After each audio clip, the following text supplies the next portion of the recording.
आणि आताची घडीची सर्वात मोठी राजकीय बातमी आपण पाहतोय। आजची रात्र मोठ्या राजकीय घडामोडींची असण्याची शक्यता आहे, कारण पहिल्यांदाच मुख्यमंत्री आणि दोन्ही उपमुख्यमंत्री महायुतीच्या समन्वय समितीच्या बैठकीला उपस्थित राहणार आहेत। या क्षणाची महत्त्वाची राजकीय अपडेट आपण पाहतोय। आज समन्वय समितीची बैठक होणार आहे, तर काल जयंत पाटील आणि शरद पवार यांच्यात महत्त्वाची बैठक पार पडल्याचं आपण पाहिलं।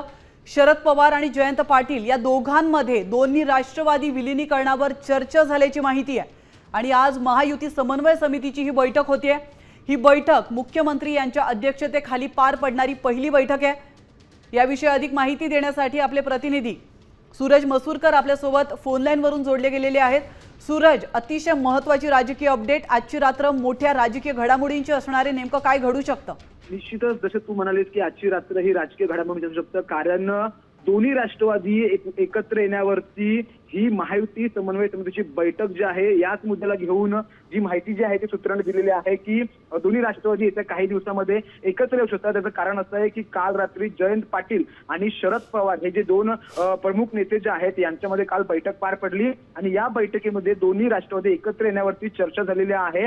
आणि आज पहिल्यांदाच जी बैठक उद्या होणार होती ती तातडीने बैठक आज म्हणजे महायुतीच्या समन्वय समितीची बैठक आज रात्री वर्षा बंगल्यावरती पार पडणार आहे। आणि पहिल्यांदाच मुख्यमंत्री आणि दोन्ही उपमुख्यमंत्री यांच्यामध्ये आणि महायुती समन्वय समितीचे प्रमुख नेते यांच्यामध्ये ही चर्चा होणार आहे। आणि असं सांगितलं जातंय सूत्रांच्या माहितीनुसार की दोन्ही राष्ट्रवादीच्या एकत्रीकरणावरच याच मुद्द्याला घेऊन या आजच्या बैठकीत चर्चा होऊ शकते। आणि काल शरद पवार आणि जयंत पाटील यांच्यात काल रात्री 8:30 वाजता बैठक पार पडली, त्यामुळे आता येत्या काही दिवसांमध्ये दोन्ही राष्ट्रवादी एकत्र येणार का याकडे लक्ष लागलेलं आहे। येत्या काही दिवसांमध्ये दोन्ही राष्ट्रवादी एकत्र येणार का याकडे आता संपूर्ण महाराष्ट्राचं लक्ष लागलेलं आहे। धन्यवाद सूरज, तुम्ही दिलेल्या महत्त्वपूर्ण माहितीबद्दल। आज समन्वय समितीची बैठक झाली पार पडणार आहे, तर कालच आपण पाहिलं जयंत पाटील आणि शरद पवार यांच्यात देखील